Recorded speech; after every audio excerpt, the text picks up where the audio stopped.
erasure. What if the first president was not the man on the dollar bill, and the truth was deliberately compressed into a footnote so small that generations never saw it? Because before George Washington placed his hand on the Bible in 1789, another man had already held the title of President of the United States. His name was John Hanson, and the fact that most Americans have never heard that name is not an accident. It is a story of constitutional confusion, political myth-making, and the deliberate shaping of national memory. To understand how this happened, you have to go back to a time before the Constitution, before the polished republic, back to a fragile confederation stitched together by war. In 1776, the 13 colonies declared independence from Britain, but independence was only the beginning. What followed was chaos: unpaid soldiers, collapsing currency, foreign threats, and states that behaved like small, suspicious countries rather than a unified nation. The fledgling United States needed structure. It needed coordination. It needed leadership. So in 1781, after years of debate, the states ratified the Articles of Confederation, creating the first national government of the United States. This government did not have an executive branch like we know today. There was no powerful presidency, no cabinet, no centralized authority commanding armies or vetoing legislation. Instead, there was Congress. And Congress elected a presiding officer. That office carried a formal title, President of the United States, and Congress assembled. On November 5, 1781, that office was filled by John Hanson. Hanson was not a general. He was not a towering plantation owner from Virginia. He was a merchant and statesman from Maryland. But when Congress selected him as its presiding officer, he became by title President of the United States. This was not symbolic. Under the Articles of Confederation, Congress was the national government. There was no separate executive. The President of Congress signed documents, corresponded with foreign powers, oversaw administrative matters, and in many ways embodied the leadership of the nation. Hanson served a one-year term. During that time, the Revolutionary War was still underway. He dealt with financial instability, troop demobilization, and diplomatic recognition. He presided over Congress as it accepted the British surrender at Yorktown's aftermath and navigated the fragile early sovereignty of the new republic. And yet his name is rarely mentioned outside specialized historical discussions. Why? Because after the war ended and the weaknesses of the Articles of Confederation became undeniable, a new document was drafted, the Constitution of 1787.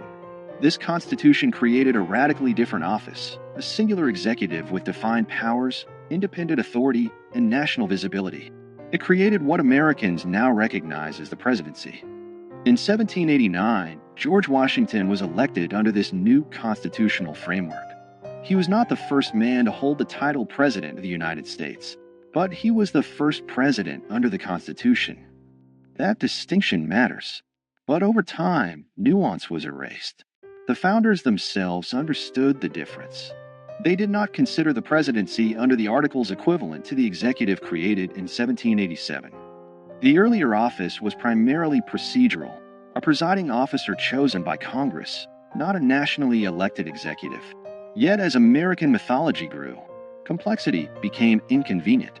A nation prefers clean origin stories. Washington became the first president, not because no one held the title before him, but because the new constitutional order redefined what the presidency meant. The old office faded into obscurity, but obscurity is not the same as non-existence. John Hanson was not alone. Before Washington, several men served as president of Congress under the Articles of Confederation, including Peyton Randolph, Henry Laurens, John Jay, and others. Hanson's distinction lies in being the first to serve a full one-year term after the Articles were fully ratified by all 13 states. And that ratification detail is where the controversy lives. Some historians argue that because Maryland was the last state to ratify the Articles in 1781, and Hanson was elected after that ratification, he was technically the first president of the fully unified United States government. This claim has been amplified in certain circles as proof that Washington was not the first president. But the reality is more layered. The presidency under the Articles had no independent executive power. It had no veto authority. It had no control over a standing army. It was not elected by the people or an electoral college. It was chosen by members of Congress and largely functioned as a moderator and administrator. Calling Hanson the first president in the same sense as Washington would be misleading. Yet erasing him entirely is equally misleading. The shock is not that Washington was not first. The shock is that American civic education rarely explains the transition between two completely different governmental systems. The real foundational lie is not that Washington served first. It is that the story of American leadership begins neatly in 1789. It does not. It begins in confusion, experiment, and fragility. During Hanson's presidency, Congress established Thanksgiving as a national day of observance in 1782. It adopted the Great Seal of the United States. It managed foreign affairs and struggled to pay soldiers. It dealt with mutinies and financial crisis. These were not ceremonial tasks. They were existential. Yet when the Constitution replaced the Articles, the previous system was treated almost like a draft that never counted. The national memory pivoted hard toward the stronger executive model, and the earlier presidents of Congress became historical footnotes. Why would a nation simplify its own origin? Because power shapes narrative. The Constitution was framed as a corrective to weakness. Federalists argue that the Articles created a government too feeble to survive. By elevating Washington as the first president, the new system symbolically reset the clock. It framed 1789 as year one. The earlier period became a prelude rather than a beginning. This was not necessarily a malicious conspiracy. It was nation-building through storytelling. But storytelling always chooses emphasis. And when emphasis becomes repetition, repetition becomes truth. Over time, monuments, textbooks, and civic rituals reinforce the narrative.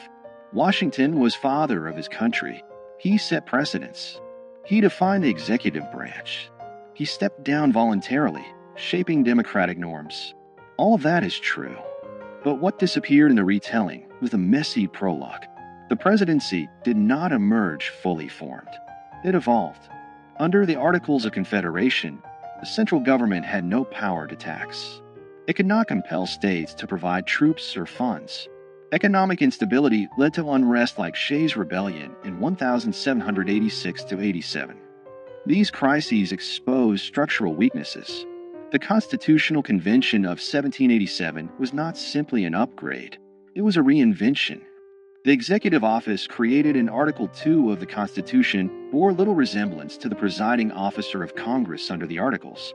Washington's presidency represented a new experiment entirely. But here is where document shock enters the story. The Articles of Confederation explicitly use the title President of the United States in Congress assembled. That phrase is preserved in historical records.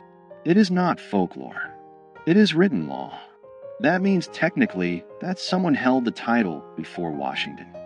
The shock is not fabricated. It is documented. The question is not whether Hanson held the title. He did.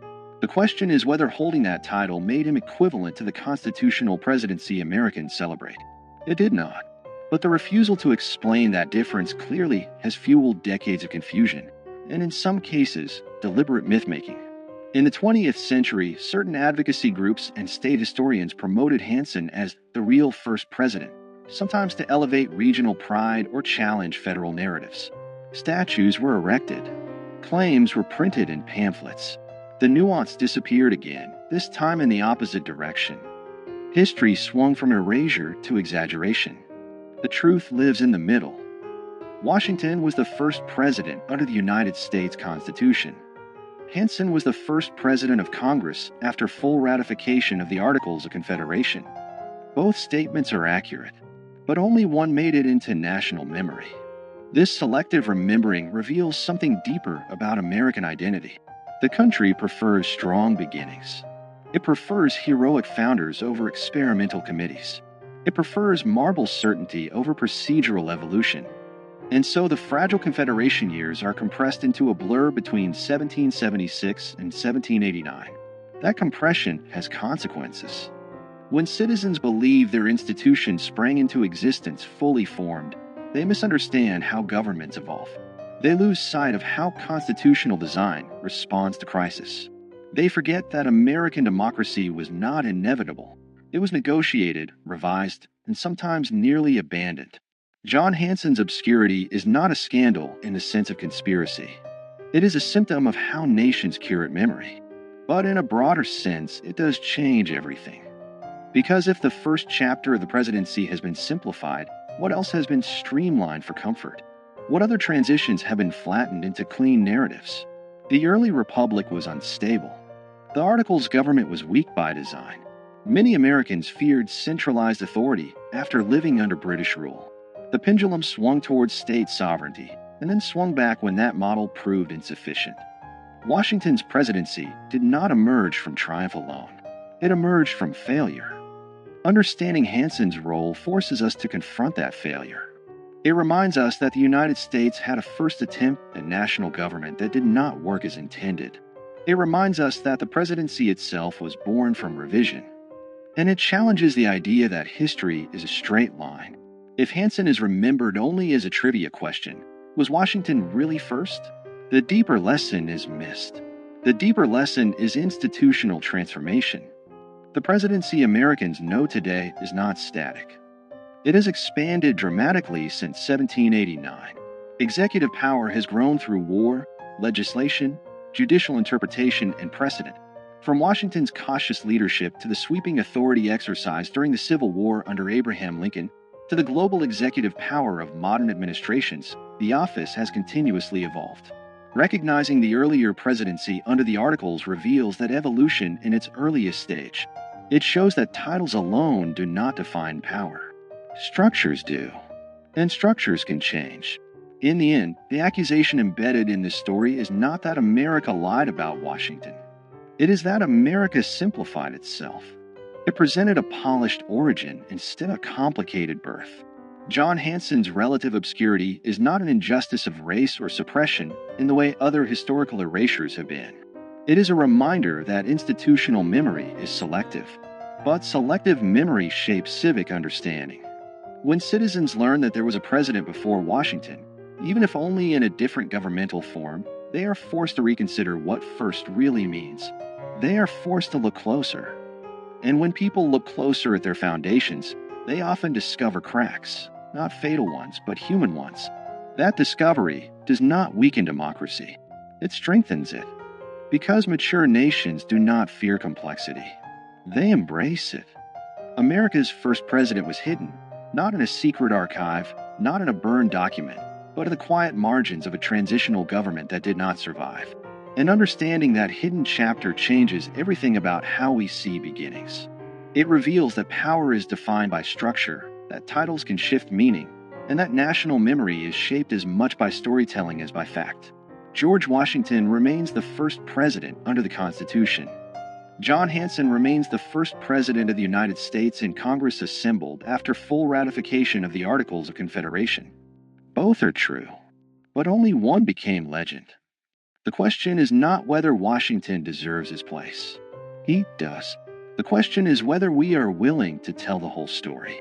Because the moment we admit that the presidency had an earlier form, weaker, different, experimental, we acknowledge that America itself was once uncertain, unfinished, and fragile.